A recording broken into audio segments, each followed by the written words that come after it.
Welcome to the Culture Bar, an arts and culture podcast series brought to you by HarrisonParrott. In our Journey Journals mini-series, colleagues from across the HarrisonParrott Group tell you about their career journeys and share insights and advice about having a career in the music sector. Today, we are talking to Theo. So, Theo, can you start by introducing yourself? Hi, well, thank you very much for having me on, first of all. My name is Theo, or Theo, because I'm originally from Switzerland. I moved to the UK to study a number of years ago. Originally, I was a violinist and performed with orchestras in the UK and elsewhere, but for the past 3 years, I've been working at HarrisonParrott, where I now am an associate manager, working with conductors and soloists from all over the world. Oh, that sounds good. So, about what you're doing now, what are your main missions in this job, and what skills would you say are needed for what you're doing currently?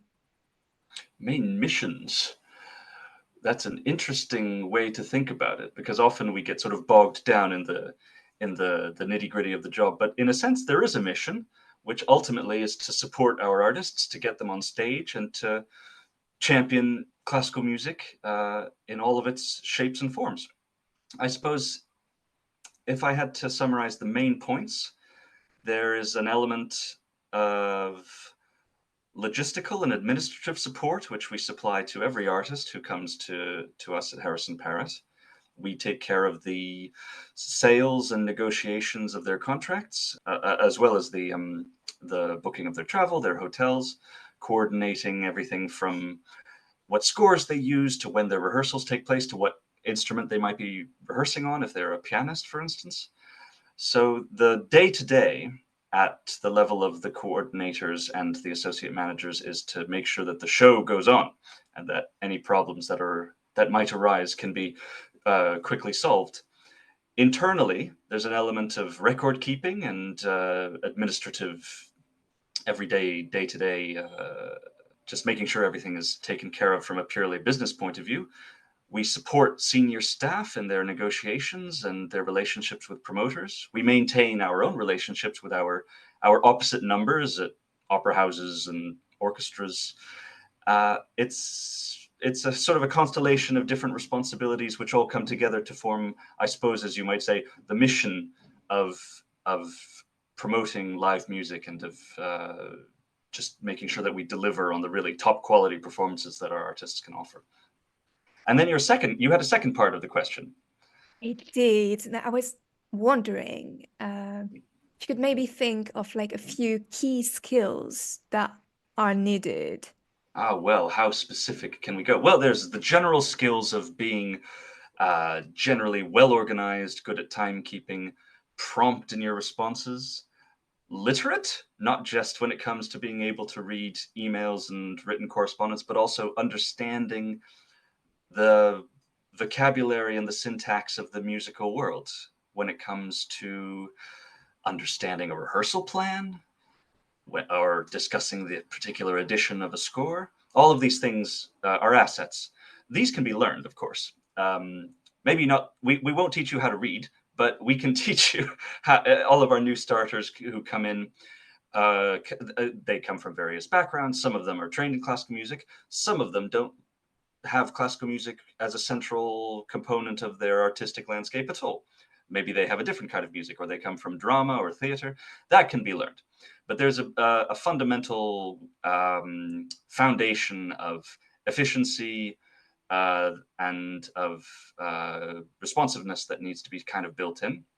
Beyond that, there's the ability to communicate clearly and well with the artists and with promoters in a world which can be very stressful and sometimes quite complicated and a little arcane in some of the ways in which it functions. I mean, if you go to an opera house that was built 200 years ago, they will have ways of doing things. The schedule will be a little bit confusing. And of course, in an institution which employs, up to a couple of hundred people, there's always something that you're not ready for, that you've never encountered before. So there's a certain element of flexibility, of curiosity, of resilience, which is required. But the nice thing actually at HarrisonParrott is that I find that we are spoiled for choice in the people we work with. The quality of the people who we hire, who apply for jobs here, is very high, which is very gratifying.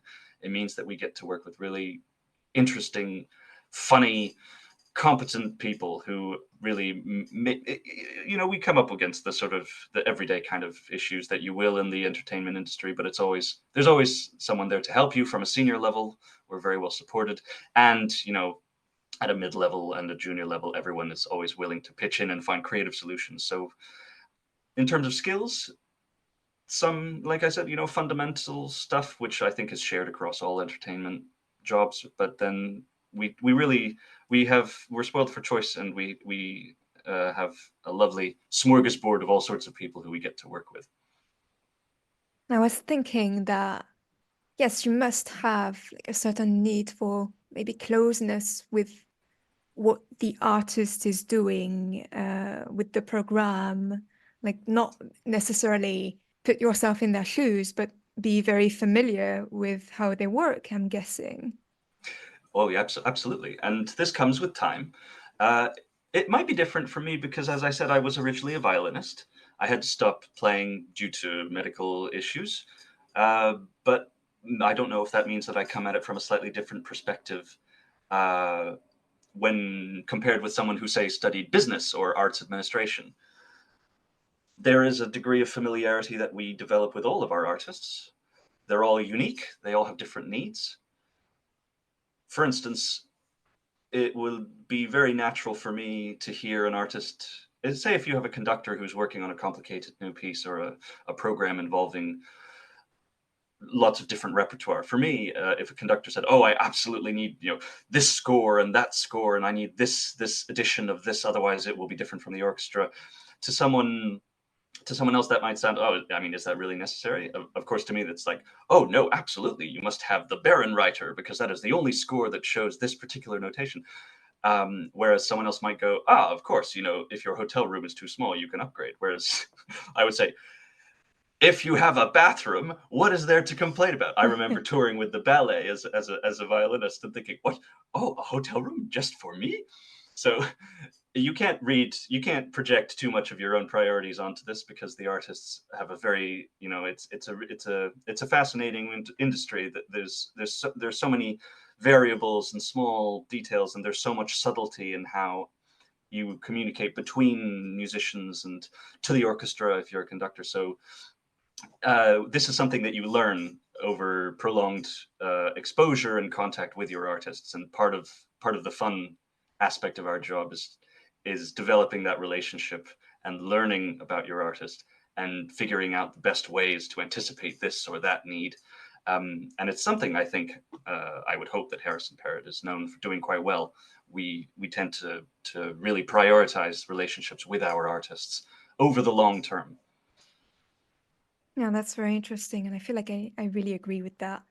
And you kind of stumbled upon my next question, which was about asking if you had been trained for this job before, or if it's something that you really learned gradually as you went.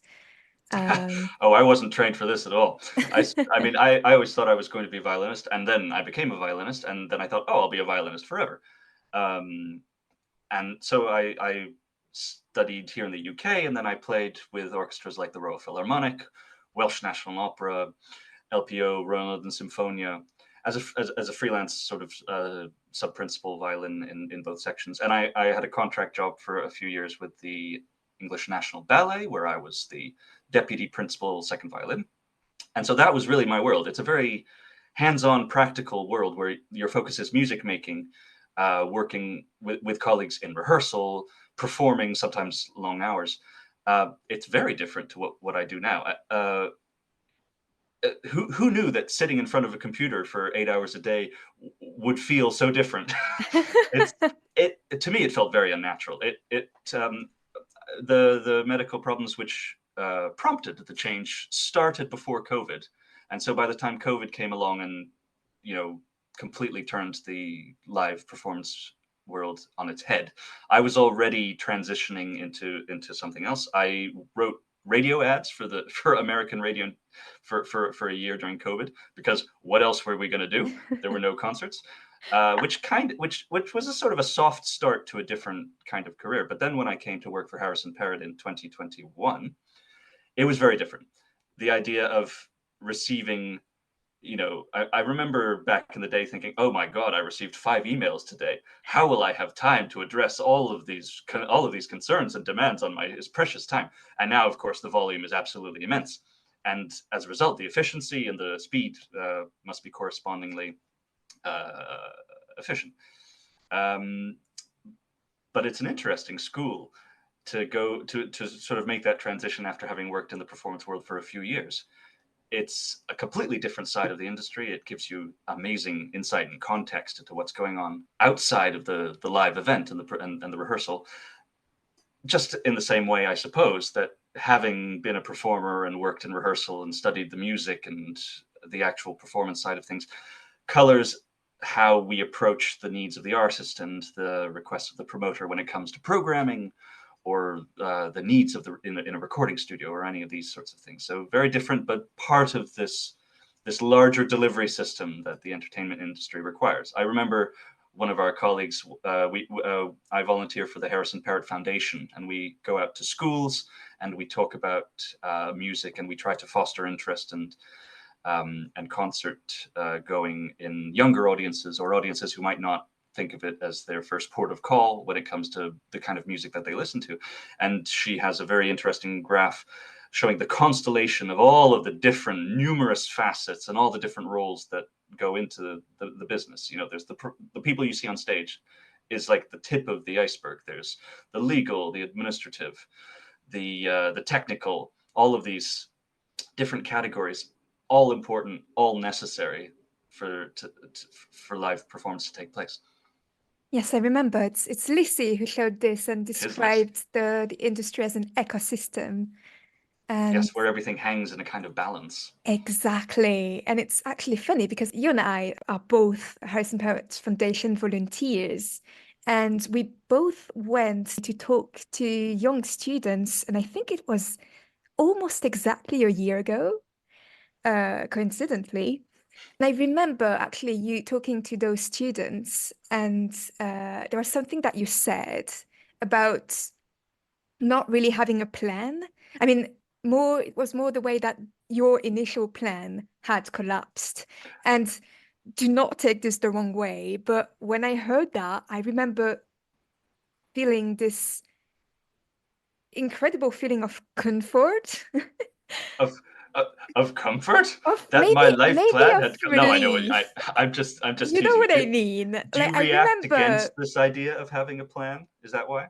A lot of people have told me when I was young that I needed a plan. So hearing you say that you could move forward and make it yours on the go was really helpful.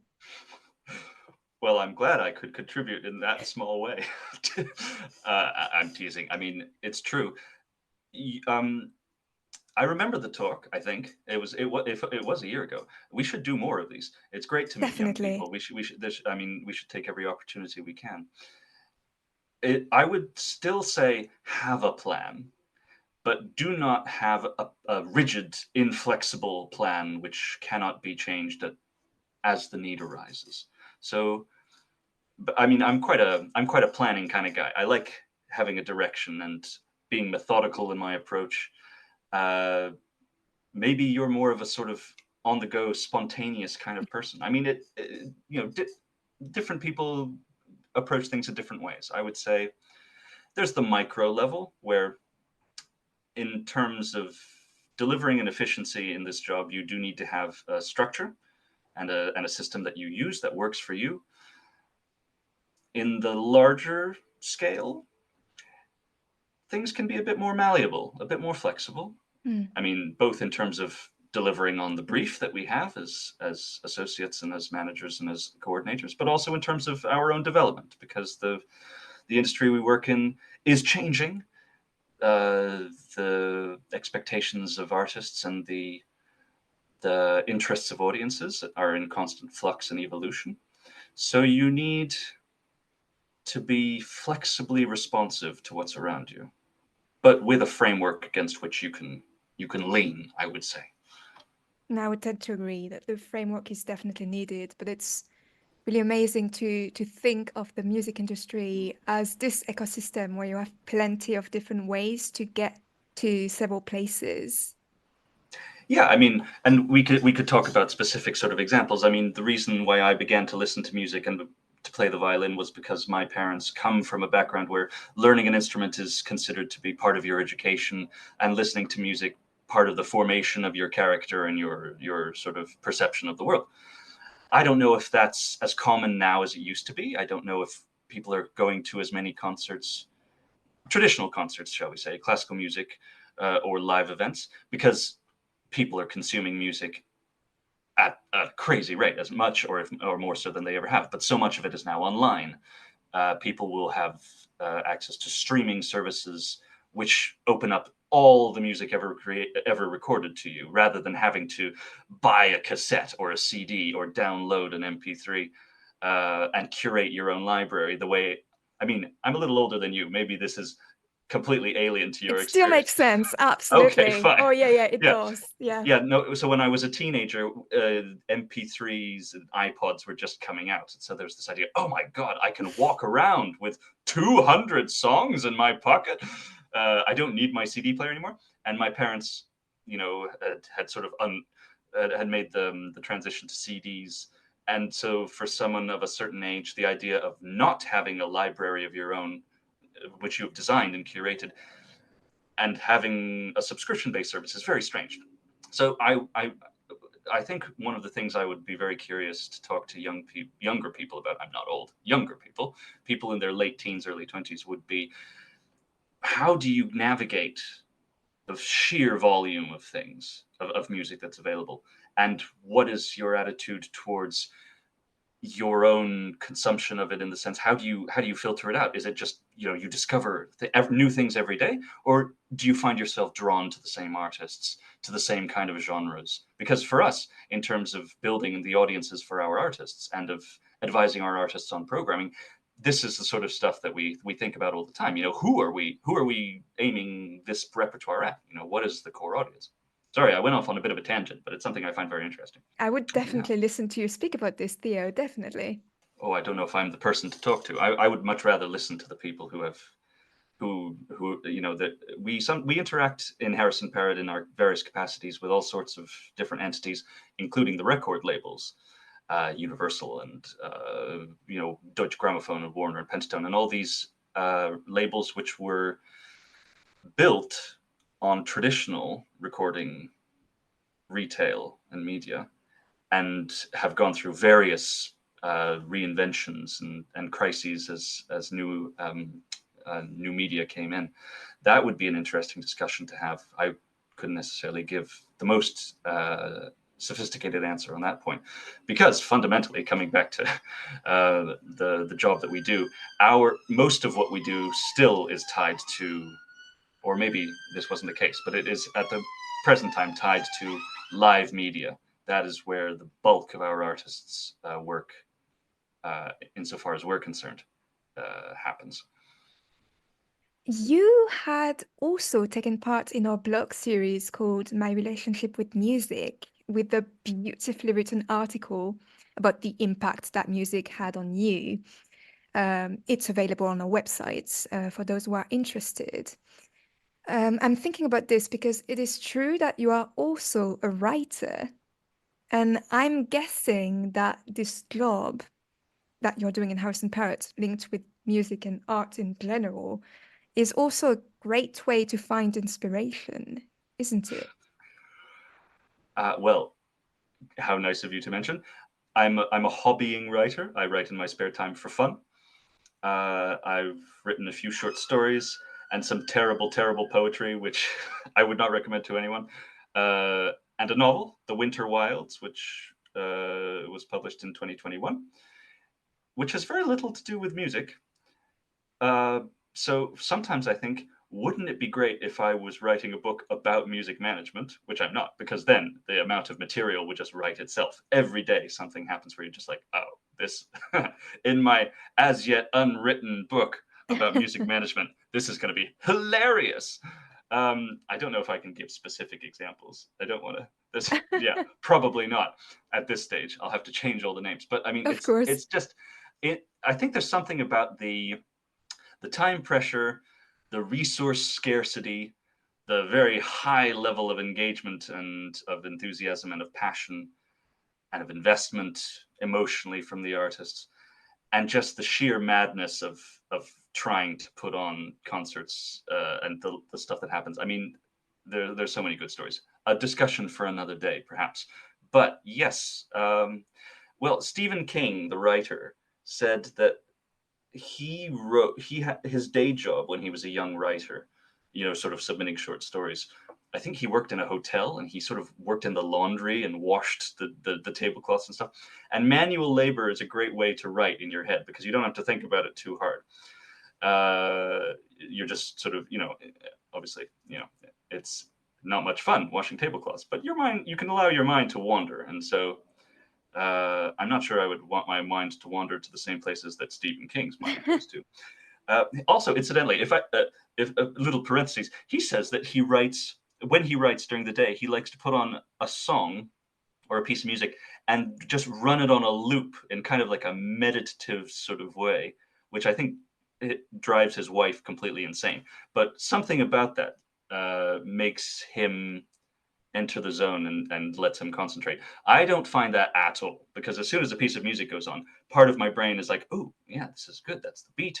Oh, I like the way they've used that harmony. And of course, you can't think about anything else. I've never been able to work with music playing in the background. I envy the people who do, because wouldn't that make working more fun? But unfortunately, I can't do that. When it comes to the work we do at Harrison Parrott, there's a lot of different things going on. There's schedules, there's timings, there's a lot of verbiage and how you negotiate and communicate with promoters. So I would say it's really good in the material and the anecdotal sort of stuff that it provides. Maybe I'll get a chance to write about that one day. The nature of the work itself is quite engrossing, though, and requires a lot of concentration. So you have to make time outside of that to devote to your hobby, whatever it might be. I mean, this goes beyond writing as well. I mean, everyone, as I say, we work with people who are really, really fun and really interesting, and everyone has their own passion projects, some of them musical, some of them not. And it's good not to lose sight of the importance of the work-life balance in that. So my writing has slowed down a little bit since I became a manager, because I used to be able to write backstage, and just sort of, or during a particular, if the performance wasn't particularly engaging, or if I'd played the piece a few times too many, you could kind of, tune out and sort of go, oh, I wouldn't, sort of think, maybe tonight I'll write about this, or, oh, I haven't paid my tax bill. Whoa, that's a tough part. I can say that now because I don't perform anymore, but there's a certain autopilot switch that you can sometimes put on if you're in your 16th nutcracker of the season. There were people in the section, I swear they were asleep. I mean, and I mean this I say this with all due admiration. Like, you could start the overture, dun dun dun dun dun dun dun dun dun dun, and then they would wake up in Act 2 and go like, "Oh, how did that go? I have no idea." But I mean, we're joking, but the level of the playing in London and in the big orchestras is really, really high, and we've talked about the learning curve of the administrative side and the managerial side. The discipline required to practice even orchestral parts. You're not playing the solo in the concerto, but I've played first violin and second violin pretty much interchangeably, and the standard that's expected is very, very high. The number of players who can really nail these passages as though they were soloists the number is greater than ever. When you audition for an orchestral position, sometimes you're in the same room with everyone else and you can hear them practicing. And towards the end of my playing career in sort of 2019, 2021, I was hearing people playing. I was like, wow, that 20 years ago, I don't think that the standard would have been this high. Maybe I'm giving our generation too much credit, but I feel like playing is really, really good at the moment in the top orchestras. And I'm grateful that I had that kind of that training and that discipline, because it just means that, sometimes you're in a spot, something is being asked of you, it's difficult, and you just need to deliver on the moment, and there's no second chance. And the framework of going into that situation, it's a good training for anybody who wants to know how to work and how to deliver under pressure. I've forgotten what the question was. Sorry, you're going to have to corral me back into the framework of this interview. I go off on these tangents. I was just tying your job with your hobbies and writing. Oh, yeah. You know, but like that's ties back to what I was saying about inspiration and where we just like follow the flow of our thoughts. Same I'll can tell be you said what I of wish I writing. could do. The hobby I used to have when I was a teenager and I lived in sort of the woods in Switzerland was woodworking, and I loved making things with my hands. Maybe, as I said, because you could sort of switch your brain off and just sort of do something manual for a while and allow your mind to wander. I live in London in a rather small flat. There's not enough room for my band saws and my planes. So I miss that, actually. So maybe some of our well, actually, this brings me to another thing. Now, following the pandemic, remote working is so widespread. We have colleagues who are tied to the London office or the German office in theory, but who are actually who live, in towns or villages or cities all across of Europe. And so it would, for people who are interested in the industry from the point of view of what their day-to-day personal experience might be, it's no longer necessary to live in the middle of London and to commute into the office every day. I will be in the office maybe once, twice, 3 times a week if it's a busy season, if it's a busy part of the season. But we have colleagues who will remote in 100%. Sometimes this allows them to connect with promoters who are not necessarily as geographically close to the major cultural centers like Berlin or Paris or London or Vienna. It gives us an opportunity to reach out to them in a physical, tangible way. But it also means that they can live a slightly different kind of day-to-day existence, which suits some people better than the hectic kind of urban lifestyle. So if I could introduce some of the countryside back into my life in the future, I will. And if I'm allowed to go on, it's quite interesting seeing where different artists live and how they engage in different ways. Some artists like being right in the heart of the action where they can be in town and rehearse and see colleagues every day. Others live in the middle of nowhere because that's where they replenish their creativity, and they need isolation in order to concentrate on their interpretation of certain repertoire, or they just prefer to be alone when they're to recharge their social battery. So really, the yes, COVID was a very tough time for the industry, but it's opened up, at least from the administrative and the managerial point of view, a whole kind of new nexus of filaments that we can throw out to different colleagues, different parts of the world, and different places. It might be something interesting to keep an eye on in terms of how the industry continues to develop, and not just when it comes to administration. That, like, this recent tour of the ABBA revival, I forget the name of the thing. It's all holographic, right? So the like, obviously ABBA isn't there. They're holograms and they're performing remotely. Not just in music. The Prime Minister of India, is it Modi? I think it's still Modi. I think it is, yeah. He gives rallies and speeches via hologram now. So he can give a speech where he, to all extents and purposes, he is there in the most remote Indian villages. All you need to do is a truck. All you need to have is a truck with a hologram projector on the back, and he can be there. We can do that with music. We can do that with management. There's all sorts of new technical possibilities that are opening up, and so, like I say, the industry is changing very quickly, and so we're all discovering this as we go along. Very interesting. Thank you, Theo. I have one last question. Shoot. If you had a piece of advice to give to someone who were willing to do what you do now, what would it be? One piece of advice. Or you can give several if you're inspired. Well, I would say the most important thing is listen to as much music as you can. Explore, if you're interested in live performance in general, consume as much quality media as you can. Go to concerts, listen to recordings, see how the streaming services are operating. There are more and more of them, not just the big sort of labels, but concert halls are now filming many of their concerts, and they have subscription-based services where you can watch the Berlin Philharmonic from your couch. Think of how these institutions are finding all sorts of different ways to reach out to the audience, to deliver the entertainment, the music, the culture that is the foundation of what we do. And within your consumption, your enjoyment of music, or whatever it is that you're hoping to work in, think about what you would like to do most of all, and where you can fit into, as we say, this huge constellation of responsibilities, of contribution, of work that you might be able to do. Because when we think of music, what do we think of? If you think of rock and roll, you think of the lead guitarist or the lead singer. If you're a classical musician, you think soloist, conductor, maybe leader of the orchestra.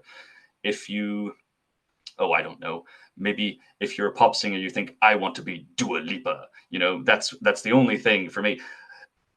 If you are the next Dua Lipa, by all means, please do tell the world, because there's nothing worse than talent wasted. However, maybe if you are mathematically minded, or if you have a penchant for the legal side of things, or if you just if you are a 6.5 foot tall person who can lift very heavy things, there is a job for you in every opera house. They need people like you. So maybe that's what you love. Maybe you're a carpenter. Like I say, I loved woodworking. Maybe you like building things. They have to build sets in the opera house. The number of roles is if not infinite, vast. And there's a space for everyone who works hard and who has talent and who's willing to engage and who has passion. So by all means, listen to as much as you can, watch as much as you can, and maybe your skills and your love of something can translate into a really fulfilling long-term job in whatever role, whatever capacity it might be. If you want to do exactly what I do, then it would be more classical music. Then you would be expected to be familiar with certain core repertoire, certain artists. But like I say, most of it can be learned on the job. And so, yes, we just want people who are keen, resilient, interested, and maybe that can be you. Who knows? I say you. Obviously, you and I are already colleagues. I'm talking to the nebulous you of our listenership. Thank you so much for sharing your story with us today. My pleasure. Thanks for having me. Thank you for listening to Journey Journals mini-series brought to you by Harrison Parrott. If you enjoyed this episode, please follow us or rate our show.